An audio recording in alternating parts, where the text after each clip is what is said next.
everyone, and welcome once again to the UnLearnT podcast. I indeed am your host, Ruth Abigail, aka RA. What's up, friends? It's your girl, Jaquita.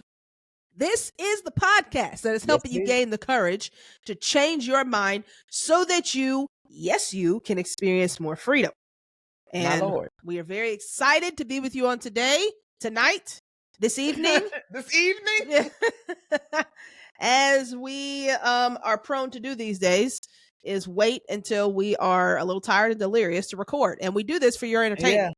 Okay? Yeah. Because it's just more entertaining. Listen, that's when the juices flow. That's right. Okay. That's right. Just when you That's think right. you have nothing left to give. Yeah.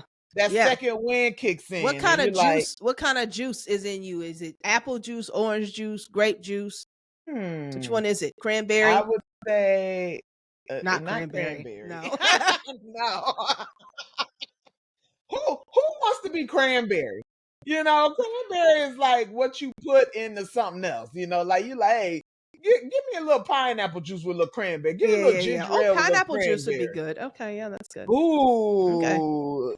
Yeah, I might be. I feel like I don't want to be stereotypical, but I really feel like grape, like the pressing.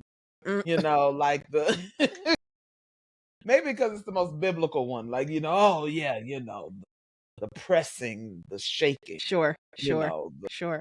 There you go. That the tracks. process. There you go. But that I'm really felt thinking, you know, I wanted to be olive so I could be the oil.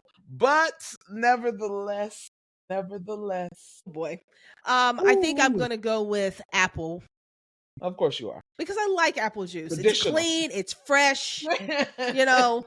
It's boring. What you call what you want. Can you really eat? It's what's the word I'm looking for? It's everywhere. You know what I'm saying? Like there's nowhere you can go and not get apple juice.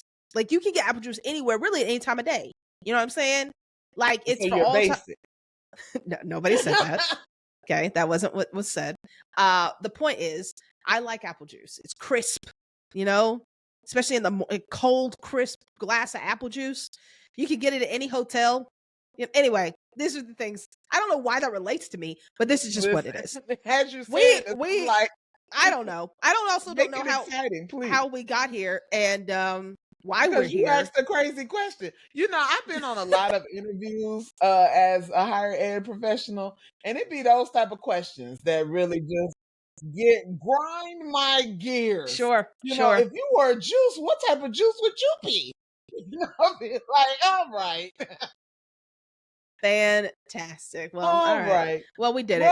You're welcome, guys. Speaking of higher ed leadership, okay, today we are talking about leadership styles and how they show up in our relationships, and not necessarily how they're like, you know, pulling us forward, but things that we really need to be mindful of, especially in these single streets, because you have built up the longer you've been single, the more you've taken opportunity to advance yourself.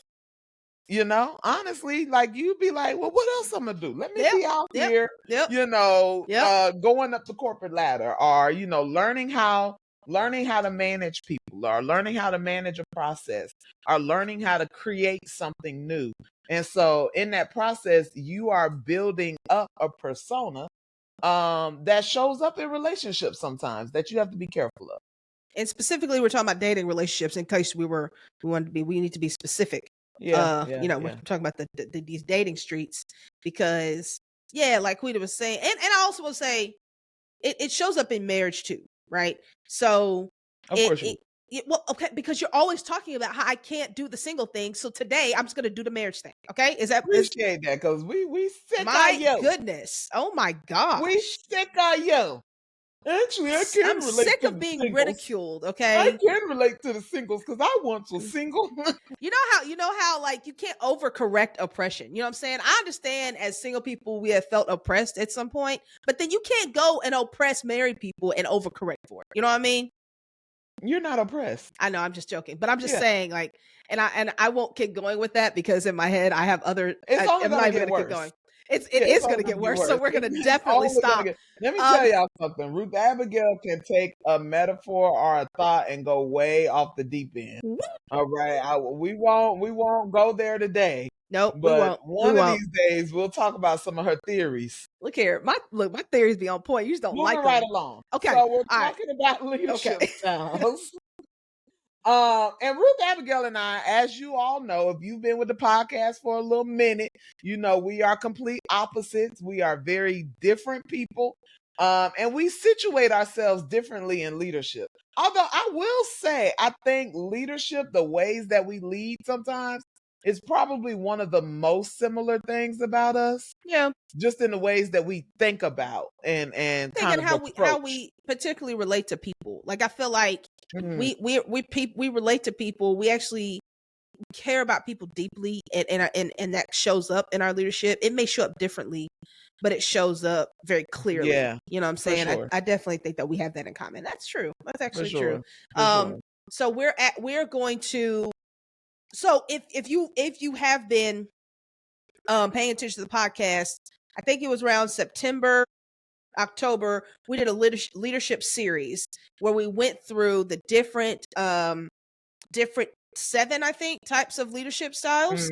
And we just kind of talked through them and kind of the pros and cons of each one. So what we're going to do is kind of go back to some of those and relate them to what it can look like in dating. Because like Quita was saying, for those of us who have been single for a while and in our career space and been successful in it and have grown to positions of leadership, that version of you doesn't turn itself off, when you meet a person that you want to grow with, right? It doesn't turn itself off when you meet them at Red Lobster. You know what I'm saying? Like at Red Lobster, on the date that you go on, that leadership person is gonna be there. You know what I'm saying? You're gonna show up. Now, it doesn't have to necessarily be it's not a bad thing. Oh, yeah. It's just likely going to happen. You know what I'm saying? Okay, so this is what we're gonna do. I started thinking about some of my dates. Saying. And she does. It definitely pops up on you. Is like, okay, so let's just go with this, right? All right, so I don't know why. Let's just go with this Red Lobster thing for just a second. Let's just pretend you're on a date at Red Lobster. All right. This is about to get dangerous. It is. And so let's just all right. So Quita, the leadership styles that you most identify with are the transformational leader. For sure. And the democratic leader. All right. Yes. All right. Tell me without necessarily going into depth on what they are, just tell me as a democratic leader how that might show up at Red Lobster on a date. Describe the scenario. Okay, a democratic leadership. Okay, so first of all, even just in the date itself, I'm gonna want him to lead and make decisions about, what we gonna do, where we gonna go. You know what I'm saying? Plan a date. I believe in the plan a date, right? But it's gonna be very much full of open dialogue and communication. And if something comes up during the date, like I'm very much groupthink. I'm like, oh, well, what do you think about this? Well, maybe we could do it like this. Or, oh, let's think through this, right? I remember I'm thinking back to one date I went on. We were at the park and we couldn't, the park was busy. He had like a little picnic basket. It was real cute. But there was no bench. We were gonna sit down at the benches. We ain't had no blankets because we weren't trying to sit on the ground or nothing. Absolutely. So, immediately I'm going into groupthink mode. Like, how can we work together to solve this problem? But I could tell that he really wanted to have it. Yeah. He really wanted, because he had a plan. He wanted to see his plan go into action. So in the middle of me being like, oh, we can do this, we can do that, and throwing out ideas, I had to step back and be like, all right, you lead. Where we gonna sit? I'm just, I'm a dainty little damsel. And so I definitely think for democratic, just thinking, and always, last thing I'll say is always checking for morale. Like, hey, Interesting. how you Okay. feeling? Hey, you Yeah. having a great time? Hey, like this is yeah, like, like we get along, don't we? That's Like, yeah, look hilarious. at you laughing, like I'm checking to make sure vibes are good. Yeah. And if Yeah. vibes are not good, I'm trying to insert vibes, right? Because I'm very concerned about everyone having a great time and feeling appreciated. Okay. Very interesting. Okay. Okay, All we're right. throwing the question back. Okay. Throwing the question back. Servant leadership All right. on a date. Okay. Very, very much concerned about how the other person is what they need, right? So like, hey, do you need me to you need me to get you, like, you need me to get you something? Like, I'm gonna go up here. Do you need me to get you something? Or you want me to, I know you're about to go, like, if you're gonna go to the bathroom, what do you want to drink? You want me to order you something? Like, or, something like that. I think being very kind of that, like, him focused, you know what I'm saying? Like, Mm-hmm. and almost deflective, like, not concerned about him getting to know me as much as I'm getting to know him. You know what I mean? Because of feeling like I need to make him feel like I'm here for him, right? And so I think that is part of like how I would show up in that regard. I think I'm trying to think of, like, wanting to, like, definitely upbeat, keeping it, making sure again that he feels good. Like, if he's feeling Mm-hmm. good, I'm feeling good. If he doesn't, I need to figure out a way to fix it. Like, what do I need to Mm-hmm. do to fix this? Very encouraging, very much like, and so I think those are some of the ways that servant leadership definitely has shown up on dates. Like, Yeah. yeah. No, it's interesting. I definitely, you carry all parts of you Mm-hmm. into that dating space, as you should, Mm-hmm. because dating is the space where we're really gathering information about one Correct. another. And so, like, I don't go into these situations anymore. Like, when you're in your 20s, you're like, all right, I gotta turn it on.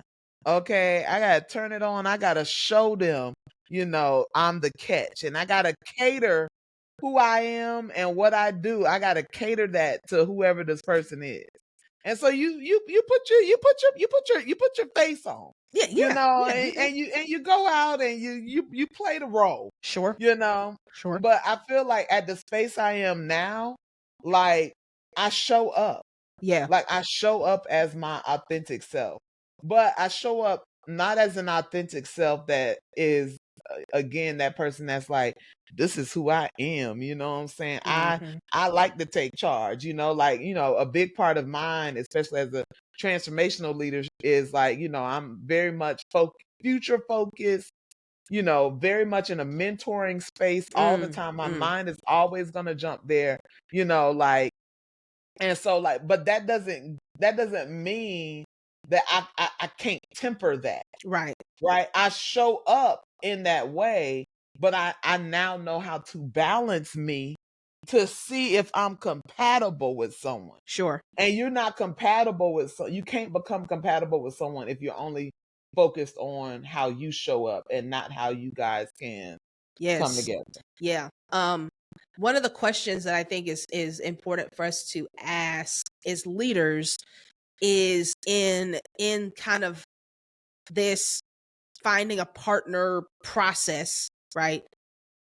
Do you find yourself, and Quita, what, like, I would be curious as to what you do. Do you find yourself more dominant, more delegating, or more collaborating As a leader, as a leader in this dating space? Like, how do you typically show up? Is it more dominant, more like delegating, or this idea of collaboration? Because I do think what you just said, like, it can't just be about what you bring, but what what comes together. But oftentimes, as leaders, we show up, in different ways. Yeah. If my future husband is watching this, I just want to say, hey, I've worked on me. Okay. I've done the work. Okay. So I don't want you to take any of these answers and rule me out. Okay. And be like, hey, But no, just serious talk though. I would definitely say in the dating space, I am more collaborative. But collaborative with still really wanting my voice to be heard. Like, I'm gonna put my stuff out there, and I want you to put your stuff out there, and then let's group think. Yeah, sure. Let's figure this out together, and let's see, what really works, what really meshes. I am not. There's really not a lot of authoritarian in me. Nah. Where I'm, commanding anything or trying to push an issue. You're not a dominant. Yeah, you don't have that dominant nature. No, I'm not that dominant nature. I can be vocal, but in a way that's like, hey, I want to express my ideas and my thoughts, and how I see. I want you. My greatest desire is to be understood. And so I spend a lot of energy saying, this is what I think. This is how I see it. This is my perspective and my understanding. And this is what I see may need to be done, or what I think the solution is. Because I can be a little visionary sometimes. And like, if you present me with a situation, I'm like, oh, boom, I see exactly how the big picture of it. Yeah. And I like to express ideas and thoughts. So I would say collaborative. Yeah. Yeah. I would say expressive more than collaborative, but that wasn't an option you gave me. So just it wasn't, but that's okay. Yeah, that's fair. So I would say I'm going to lean more dominant. I don't know that I would have always said that so confidently, but I have learned. I have more of that. My husband does caution me nowadays of like, sometimes you can be a little pushy.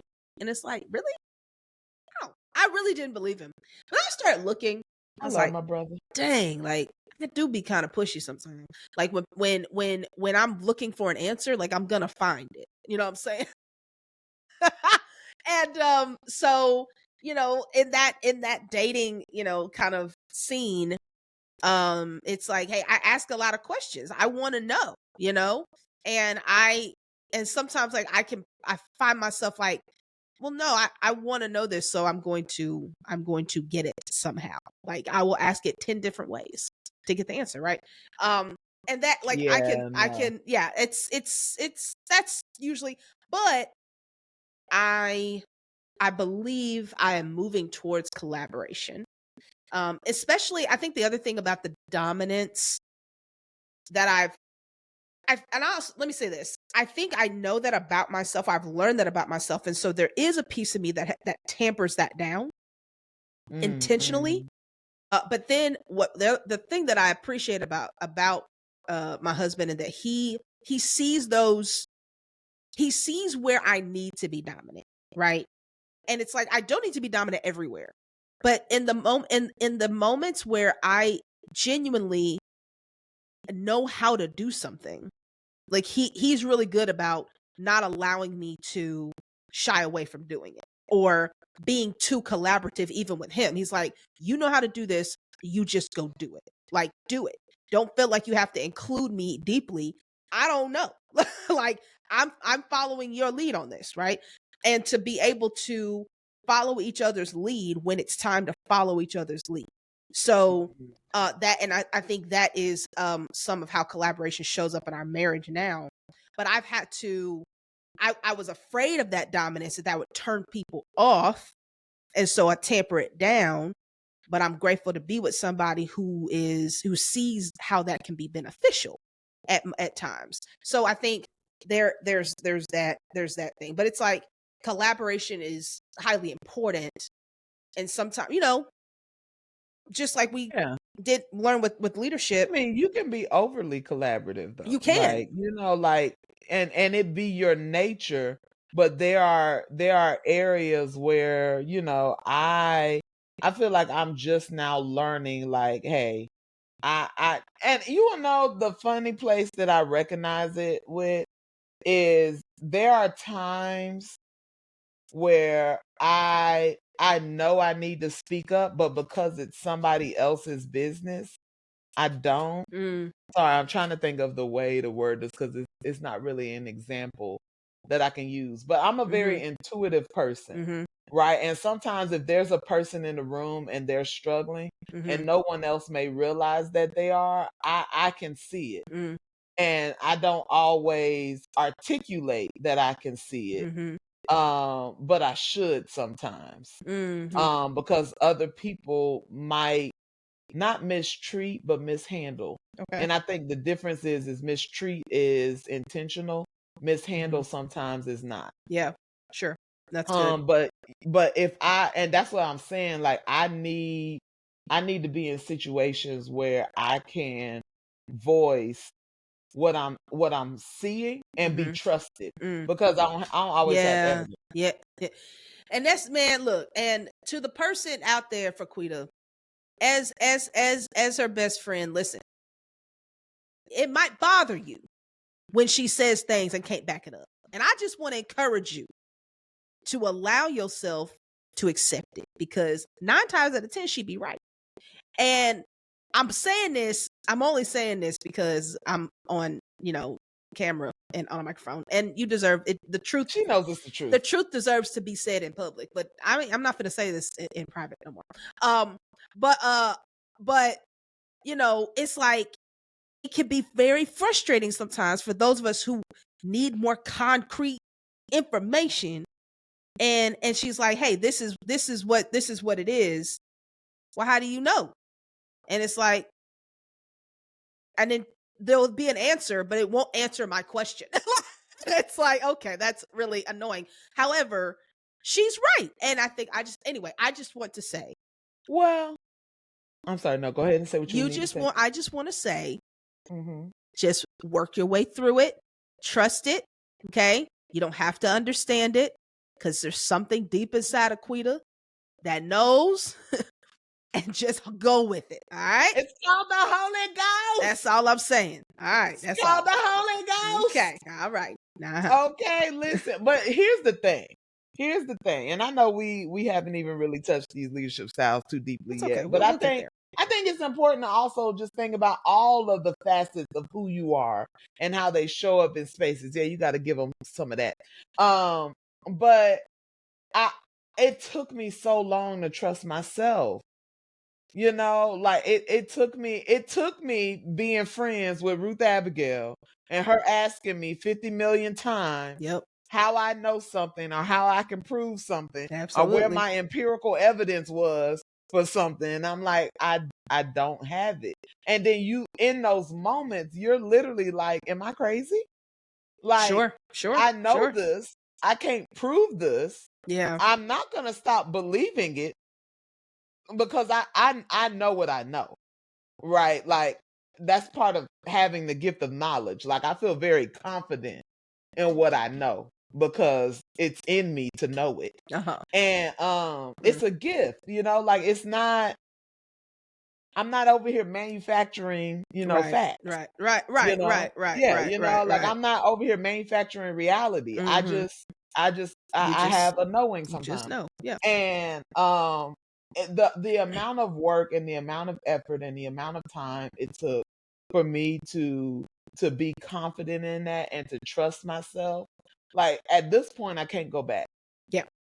But I will say, you can thank Ruth Abigail for giving me more aptitude of being able to explain things. I had to find language for it. And sometimes she's still not satisfied, but I think we're both at a place of being settled in that. Absolutely. She's not satisfied, but she knows that by and by, she'll understand it. Well, maybe, and maybe not, but I'm okay with that. You know what I'm saying? I feel like I got a 90% track record. Sure, we'll call it that. but anyway, I think it's crucial to understand, like you say, understand yourself, understand, because if you don't understand yourself, you can't understand how you would fit with somebody else. Yeah. And so as leaders, we're kind of a lot of times in self-assessment mode, so you can really use it to your advantage when you enter into these relationships. Okay, Mm-hmm. I think that the servant leader is one of the leadership styles that I identify with the most. And in and I'm gonna talk from, because Quida's, like we said earlier, she's always getting on me for this, talking like I'm the used to be single, which, for the record, I did, and I still can, but I'm not going to today. I'm gonna lean into me being married, but and how that shows up, how I see it show up in marriage, and like the pros and cons around it. So, this one I think it's relatable. Servant leadership is glorified a lot of times, in leadership, right? It's like people have written books about it for a couple of decades. Just very much servant leader, which, and I think it is good. So just so we are reoriented with what that kind of entails, is some of the things. Yes. Prioritizes team needs over your own, fosters growth, it builds trust, fosters support, and empowers teams, right? That's what servant leadership it does. So what does that look like in marriage? One of the things that I was told, or I've heard and then have been told directly, is one of the best ways, like the idea of 50-50 is unrealistic in a marriage. And it's not something you should strive for, because nothing is ever going to be equal. You should strive for 100, because at some point, somebody's cup is going to be less than yours, and you need to be willing to pour everything you have, all the time, so that both of your cups are filled. And so the way that I have heard a good way to measure doing that is trying to outserve the other person. So the other day I'm doing dishes. Ty knows, I get home later than he does, most of the days. And so he's very kind and knowing, like, I'm tired, I've been out more. So he will often do the dishes, but we have a deal, right? When he cooks, the other person, when he cooks, I do the dishes. When I cook, he does the dishes. The other night he cooked. I did get home later. I was tired. I think we had recorded, so it was just a long day. And after I ate, I went and I did the dishes. And he yelled, and he was like, "I got it." I said, "Okay, I know," but I kept doing the dishes. And he yelled again, "Hey, I got it." And I said, "I know." And I kept doing the dishes. And in my head, I genuinely was in my head, it was an outserve him. I could have not done it, and it would have been no problem, because he did have it and he would have got it done. But in my head, I said outserve him, because I can, because I know that he will do it. And this is an opportunity that I can serve him by doing something that I know he's tired too. And I'm up here and I'm going to do it, right? So it's an opportunity to serve him. And those little moments happen all the time. And so I think that is a principle, as a kind of servant leadership that I've learned, that is really helpful in a marriage, like to outserve the other person. And yeah, I feel like I've been talking for too long without any kind of interjection. So I'm gonna stop. No, it's all good. It's all good. I do think this idea of outserving, your partner, like, I think that there are like moments where like those type of motifs kind of gain traction, kind of like something that's still being debated, should you fix your man's plate? And I be seeing wives who only do it when other people are around, you know. We see y'all. Y'all don't do that on a regular. That's Y'all hilarious. just wait till you get to the barbecue. That's and funny. Now you out here fixing plates. But that man don't get served on the regular. No shame, no shame, no shame. Do what works for your household. You know what I'm saying? But I also think that as a single person, it's hard for me to really conceptualize like serving in like in the house. Interesting. Because, like I feel like it's something I think about all the time. Like I'm like, one day somebody gonna come and he gonna serve me and I'm gonna serve him. Like it's gonna be amazing, but I have no idea the energy that takes. It's interesting. Like, I don't think that that's ever been something that I've had a hard time visualizing. Like, I feel like that it's one of those things that's just, yeah. But go You ahead. grew up in a 2-parent household. Ah, there it is. Okay. All Mhm. right. Yeah. That's a fair Yeah. point. Yeah, That's a fair point. you don't have to visualize it, Yep. That's a great you know? point. Yeah. And I think that's something else that, I think this conversation is really about what we as single people are, just as individuals, what we're bringing into the dating world, Mm-hmm. right? And that's part of my Mm-hmm. context, Mm-hmm. right? Grew up single mother, watched her do everything, watched her show up for everything, bear through everything. And so in my mind, when I think about a relationship, even when I think about being single, like I'm like, gotta do everything, gotta cover Mm-hmm. everything, and then like taking that mindset into a relationship, like I gotta do everything, I gotta hustle, I gotta Mm-hmm. grind, and even though on the inside I'm saying I want the soft life, will Yeah. I really allow myself to relax into another person Mm-hmm. providing and Mm-hmm. covering and protecting Mm-hmm. and keeping, like, Yeah. and I think that those are some things to think about too. No, I think they are, and I think that again mirroring this idea of leadership in the workplace and leadership in other spaces, right?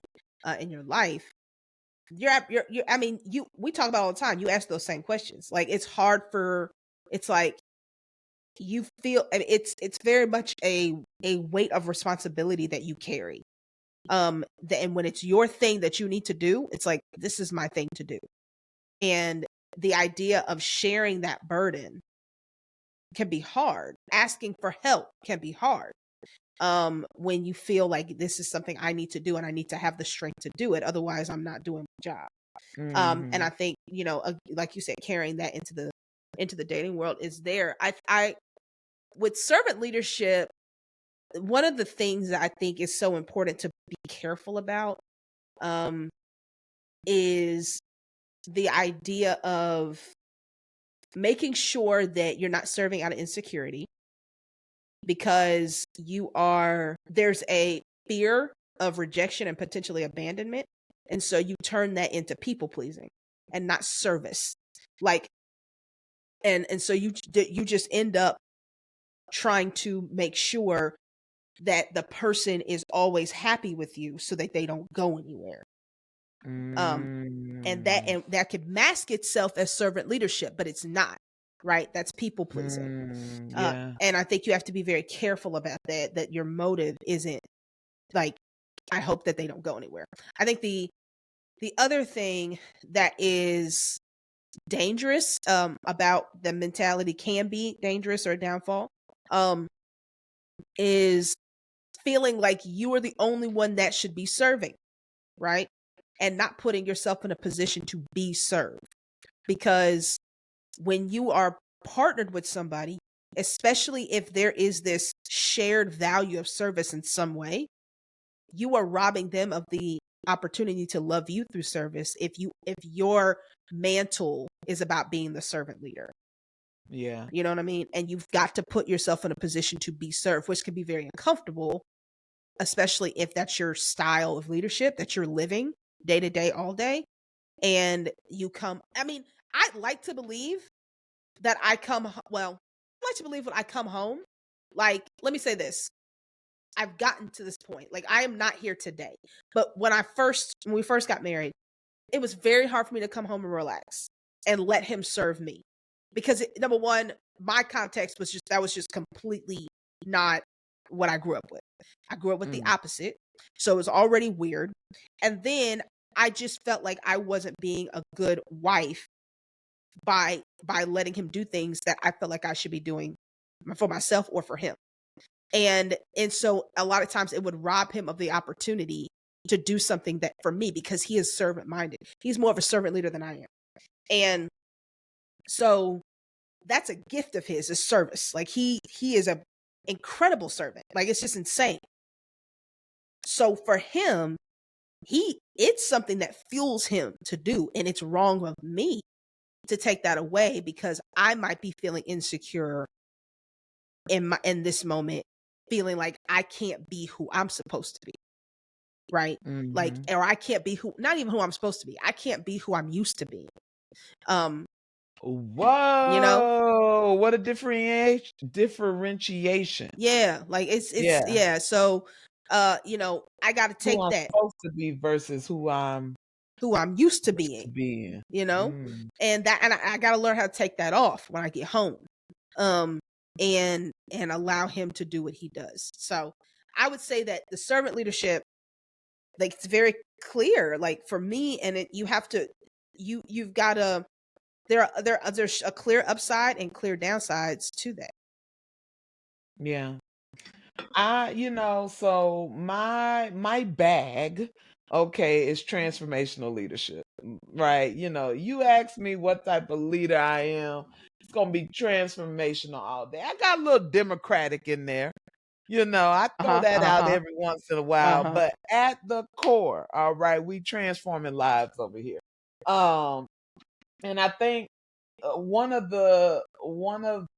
so to give kind of backstory, what'd you say? We're gonna reorient you into what transformational leadership is. Yeah. It is really future focused on inspiration, influence, innovation, and really thinking through intellectual stimulation, right? So it's coaching, it's mentoring, it's Mhm. vision building, it's really the the core of transformational leadership is that I, as the leader, stand as a role model and am willing to do whatever it takes for you to become who you're supposed to be Mhm. by me continuing to become. Mm. So through the process Mhm. of Mhm. becoming, I help other people to become. Mhm. And I think in a leadership space, it works really, really well, especially when you are kind of in that mentoring, coaching space where you are really invested in strengthening people to go to the next leg of their journey. And you're always thinking about where you're carrying people. And you're not always in the moment. And that's where dating can get a little rocky. Because for me, I'm always thinking about the potential of a thing. Mm. And for me, the Mm. potential is always good. Mm. Yeah. Anything outside. That's water. That's Oh, okay. That water. was a real cough. I thought, okay, okay, Mhm. okay. But for me, the potential is always this can work. If we both just really put our all into it, Yep. this could be it. Yep.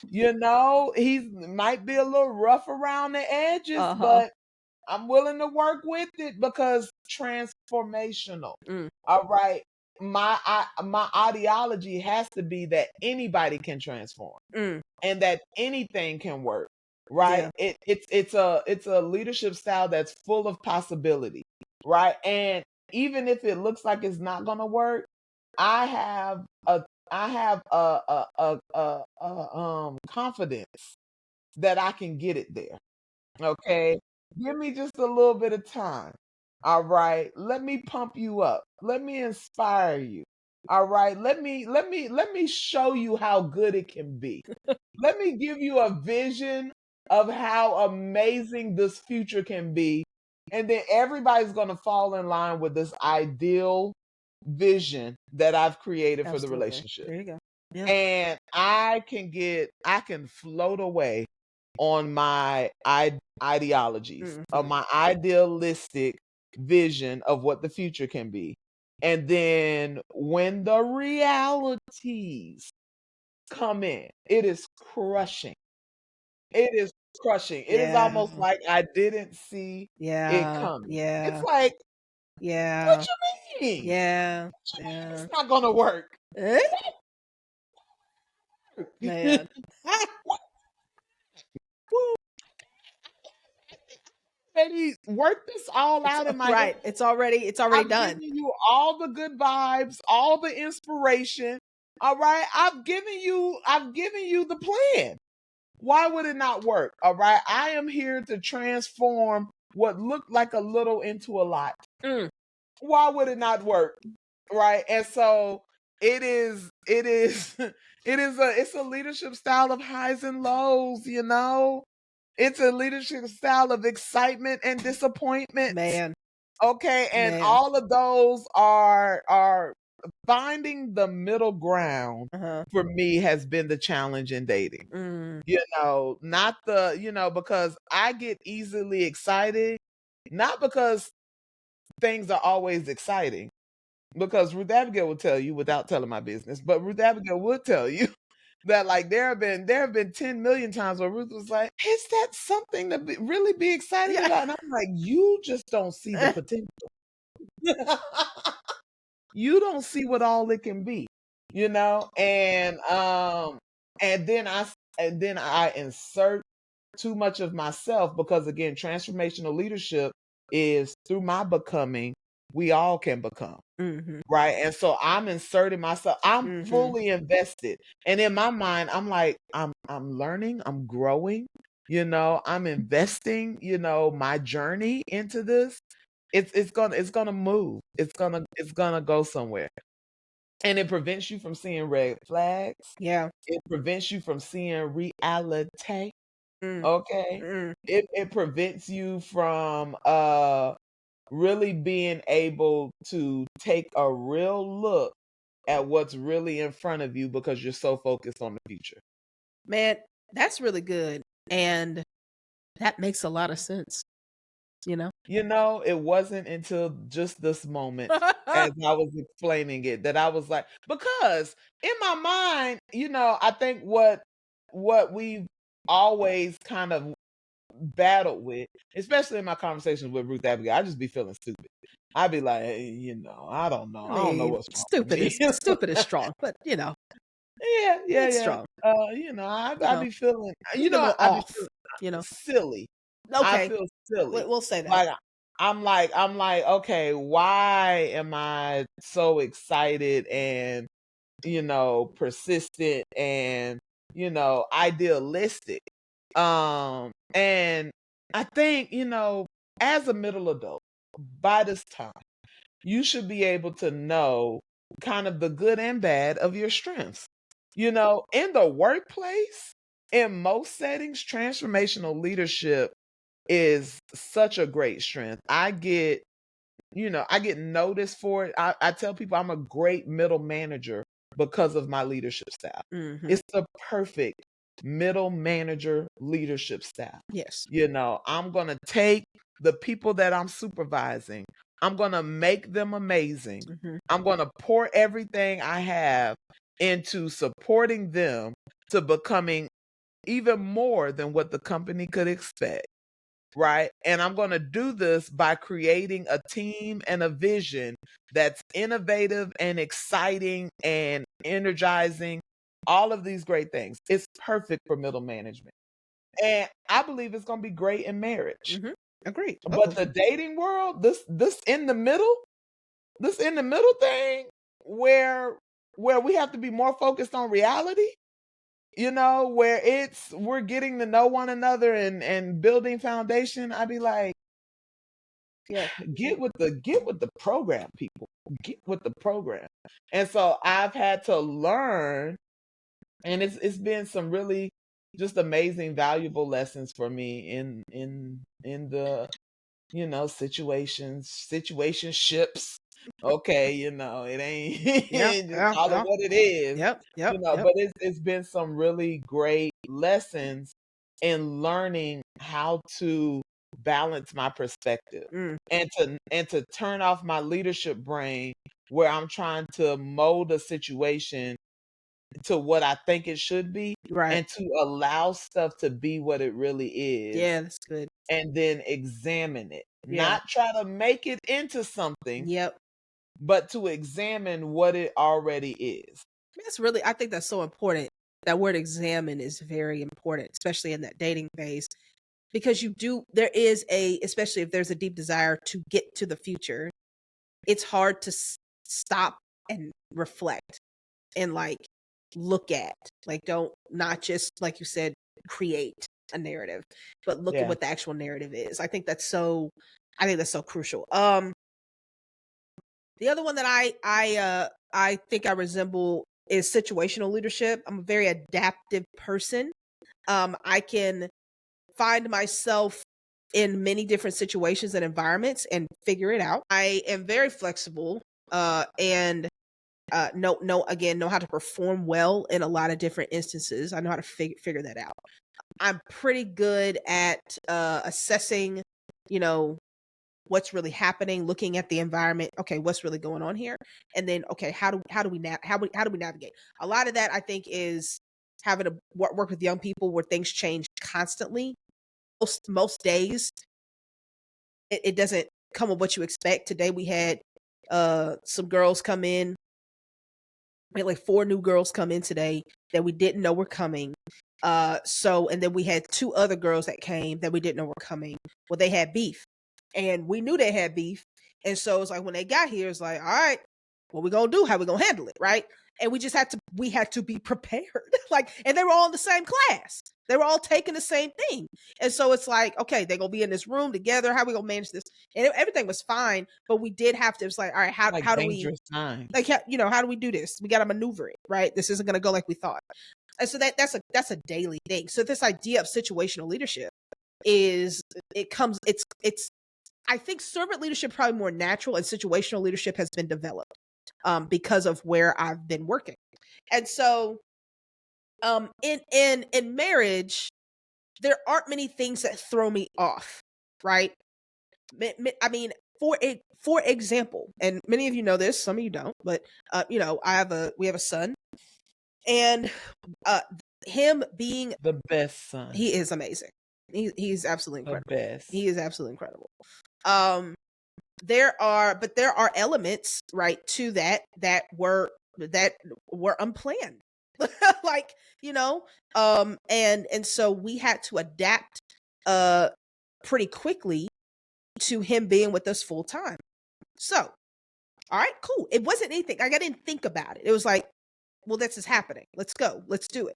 It wasn't no problem, right? And you do what you have to do. And so that's something that happened, in our marriage that we had to adapt to. I didn't feel any way about it. And I didn't feel stressed. I was ready for it. All those things, right? I think I'm trying to think of another example, but that's probably the biggest example in our marriage that where situational leadership, those qualities came alive.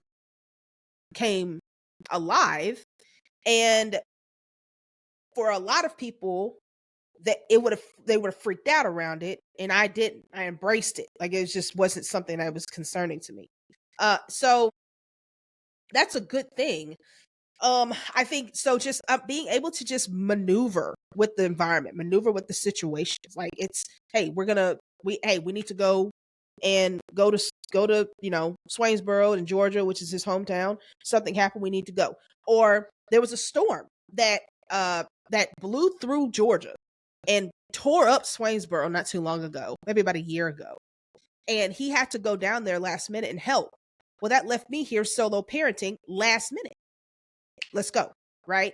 It doesn't bother me. I can figure out a plan pretty quickly and execute it. Those are healthy things, I think, that my situational leadership has helped me to do in this marriage. I will say that the downfall sometimes can sometimes you can get addicted to change in a way that isn't always healthy, or so expectant that you don't so expectant of change that it's hard to settle. And so it's like, okay, I believe, like, this is something's always going to shift and change, so I'm not I'm not entirely what am I trying to say? Like, I'm not always settled. It's sometimes it's like, okay, I'm ready for the next, like, what's the next thing we have to do? Mm-hmm. And so I think what you don't want to do is put yourself in an unstable mindset, right? So like sometimes when you have to shift and change too much, and when you're looking for doing that, when you're looking to have to problem solve, you're looking to have to, adapt a little too much, then it could be an indicator of something that's, unstable or some instability in your relationship. Because that's the reality is that's not most of the time. Yeah. Most of your relationship, most of our relationship is routine, right? And that is not a bad thing. Being routine fosters teamwork, it fosters rhythm. And even in dating, routine isn't bad, right? Everything don't have to be exciting all the time when you're dating, because in marriage, everything's not exciting all the time. 80% of it is boring. And it feels boring. It feels like nothing's really happening, right? And so there aren't as many situations that you have to adapt to. It's like when you do your budget together, the budget don't change too much from month to month most of the time. Like it's not this like, oh, we gotta redo it, or we have to have a 3-hour conversation to figure out what we're gonna do. No, you don't. It's just we're done. Life is gonna be pretty much the same. And so I think that those are important things, and just like reps are important. It's not, this idea of when you are, and Quita, you appreciate this. You're in the gym more than I am. And, but like, it's not just about the weight, it's about the reps. But a lot of times it's more about the reps than the weight. And we focus more on a lot of times you can focus on the weight so much, like what's coming next? What is the next thing? What is the thing I have to prepare for? What is the thing that I have to make sure I'm strong enough for? When really it's what does my consistency look like? And that's really what's building your muscle. And in marriage, I think reps are more important than weight. It's so interesting that you say this, because I literally today, because I've just been thinking about my life just in general. It's so many things going on. Like I'm grateful to the Lord for the energy and for his sustaining me in order to get all the things done. Because literally, like today, I moved from one thing to the next, to the next, to the next, to the next. And every time I moved, it was something very different going on. Like, it's been bananas. But I had the thought today that I was like, man, I really have to become a person of routine. Like, because without routine and structure, this all falls apart. Yeah. That's real. Like without some understanding that like even today, like coming to do the podcast, like I got out of class. I was supposed to stop by the pharmacy on the way home. Didn't do that because the pharmacy was closed. And then I was like, well, I got to eat. So got food. I sat in the car for a few minutes and I was like, I'm going to eat my food because I need to make time to do this. Then I got in the house and then I realized that like I needed to change for the podcast because it's different attire for different things. And then I came upstairs and then, got on, and it's just, as you're moving from day to day to day, like dating and marriage and family are not going to decrease your load. Correct. It's going to increase it. Correct. And a lot of times in my 20s, it was, I can't wait for my husband to come because he's going to cut the grass. He's going to take the trash out. You know what I'm saying? Yeah. I ain't got to do all this by myself. But it's going to come with a trade-off. Like maybe you don't have to take the trash out anymore, which is something I really hate doing. I don't know why I hate taking that trash out so much, but it's just like, why is there still trash? Yeah. Like, why is there always trash? Like, and a lot of it's like I live by myself. Why is this anyway? That's personal vendetta. But like it's going to add more to think about, more to consider, more to navigate, more to orchestrate, and I think, just for my single folks out there, especially if you're like me and you have a rhythm, but your rhythm feels like like you feel like you under the rhythm. Like you don't feel like you marching to the beat. You feel like you are like somewhere trying to run to catch up to it. Dang.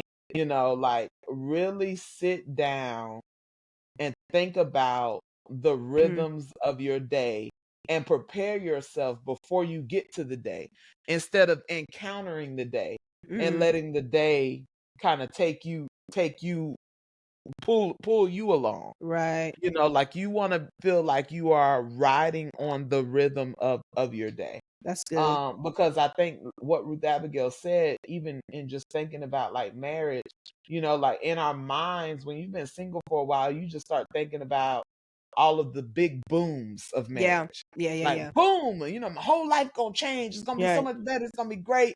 And it might, or you think, man, that might be challenging, or that might be challenging. Right. We don't think about the everyday.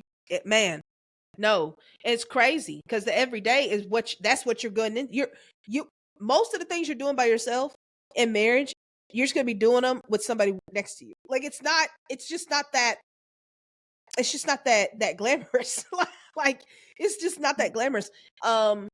And yeah, I think that's like don't anticipate these extremes when you get another person. Like you need to anticipate routine. Do you No. think? Sorry, I didn't mean to cut you off. Go ahead.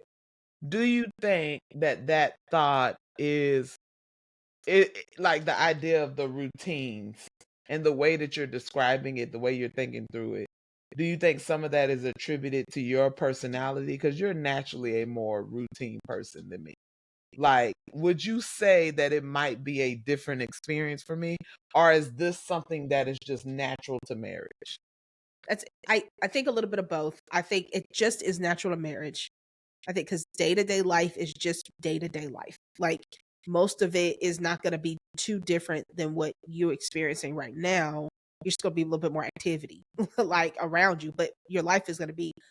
I'll say though that the the person that you end up with, like the partner, is going to add his or her element. So, my husband is not as routine, right? He is much more spontaneous than me. And so he is a take the day as it comes. Naturally, he's more like you in that. And so I bring routine, but also I would say that my life is also more colored with spontaneity. And I find myself doing more things that I did when I was single that are outside of my routine. But that's not because of me, that's because of him. And so but routine is still very much a part of it. And I also add to his life routine. Like because we have to. A child also demands routine. That is also an element in which you don't have a choice because their life is routine and you've got to adapt to their life. School is at this, it ends at this time, it starts at this time, ends at this time, tutoring is this time, after school activities is at this time. Your life is on a watch with your child. So that becomes a part of your routine. So like, that is another added element. So routine, I think, is just a part of it. And then the personality part, it depends on the partners, who they are, add those flares. That makes sense. Yeah. All right, you take us home with Democratic. Okay, I'm gonna be quick. All right, Democratic is about shared decision making. All right, it's about collaboration. It's about corralling the group together. And while there may be a leader who makes that final decision, really it's going to be kind of like a conglomerate of what everyone has contributed to the group. So it's group problem solving, it's building team morale, it's open communication. Like, you really, I think one of the hallmarks of democratic leadership is you really want to hear everyone's contributions. And you, as a leader, want everyone's contributions to matter. And so you want them to be able to see their thought, their ideas, their kind of vision of what something could be. You want them to see it included in the final decision making process. And for a lot of reasons, this is great.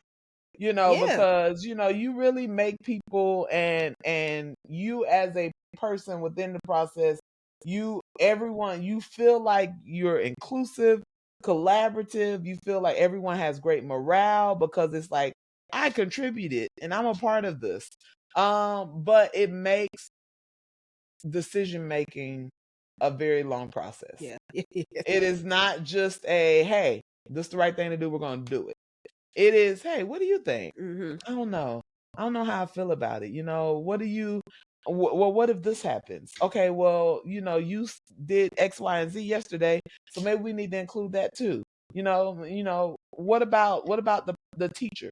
We need to talk to the teacher to see how they feel about it, and make sure everybody's voice is heard as we're making the decision. And by the time you done talked it out, laid it all out on the table, the decision could have passed you by. Yeah. The decision may not hold the same relevancy that it once did. Because you're always thinking through something, but not quite. It takes you a little longer to land on a group consensus. I also feel like dealing with conflict becomes kind of a pain spot here, because you don't like dealing with conflict. You like group morale. You like a heightened sense of engagement and everyone feeling welcomed and everyone feeling, appreciated at the table. And when conflict arises, you have to manage that. Yeah. And I think in dating, conflict will come. Yeah, absolutely. Disagreement will come. People may indicate to you that they don't like the way you do something. And that, for a Democratic leader, is hard to deal with. What do you mean you don't like the way I do it? I include everybody. Yeah. Everyone gets a say. We all collaborate. We all work together. Right? And so I think conflict in relationships, especially disagreement, becomes hard. And I have seen that. Yeah. I'm not a debater. No, you're not. Not at all. That's not something you enjoy doing. It's not. It's unfortunate because it's much fun if you let it be. No, Ruth Abigail loves it. I'm not. One of my least favorite statements is, I just want to play devil's advocate. Why? Come out of agreement with the devil right now. Okay, don't even play with it. Don't even play with it. Okay, no, we're not doing that. I don't want to do that. Okay, let's just no. I feel as though you're going to be with somebody who likes to argue a little bit. I just feel like that's going to happen. Who wants to push your mind? You know what I'm saying? Like wants to pull you into something, a very in-depth conversation that's going to challenge. That's going to happen. You know what else I think you're going to have? That as you were talking, I think you're going to be one of those people that'll call a family meeting. Oh, absolutely. Absolutely, we're having family meetings. What just happened? You said what? Family meeting right now. Okay, everybody sit on the couches. Me and your father, we want to talk to you about something. Okay, we've noticed some discord in the house. We noticed people have been breaking the rules. Okay, I want to let you know how we feel about it. Then tell me how you feel about it, and then I'm gonna tell you what the final decision gonna be. There you go. But I want you to feel like your voice was heard.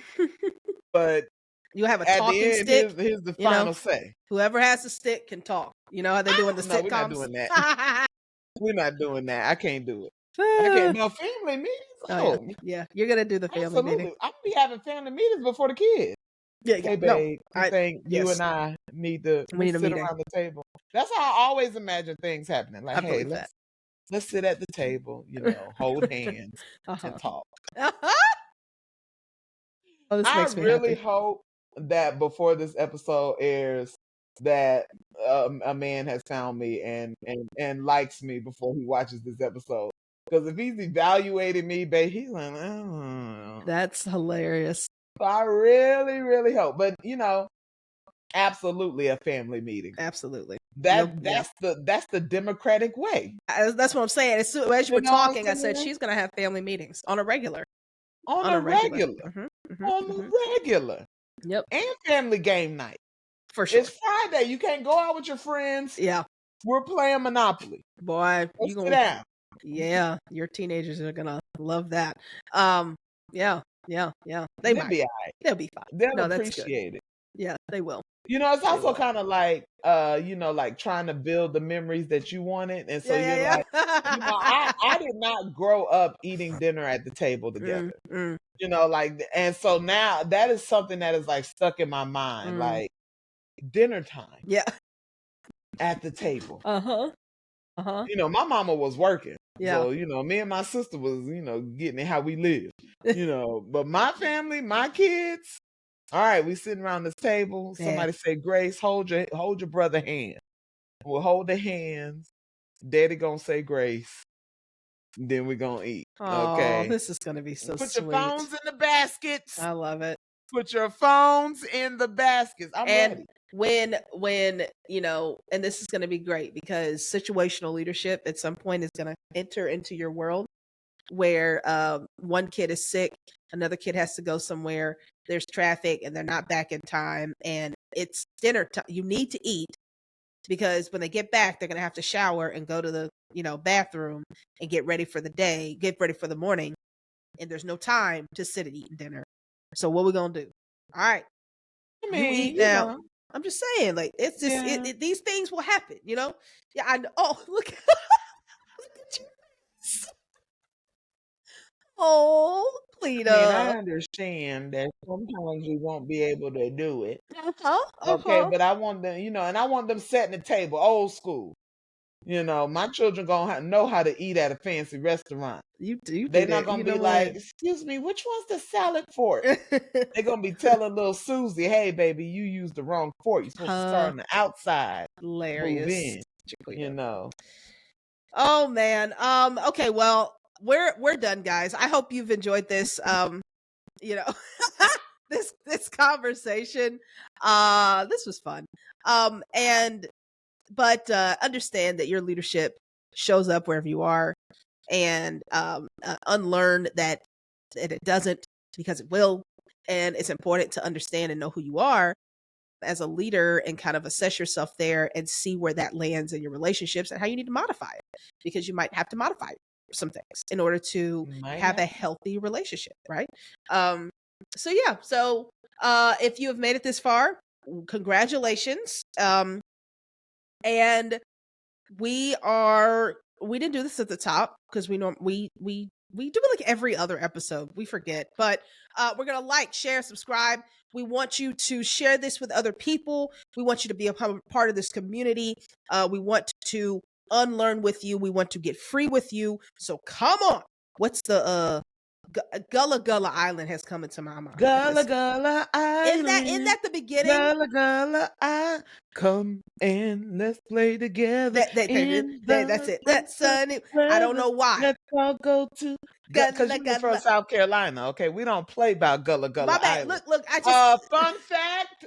She's not gonna like me for it, but producer Joy is on an episode of Gullah Gullah Island. And it's the cutest thing ever. Okay. She's a star. Oh, so good. Oh, I love how we ended it there. Thank you, Jaquita, for that. All right, guys. Listen, we love y'all. We'll see y'all next week. Let's keep UnLearnT together so we can experience more freedom. Peace.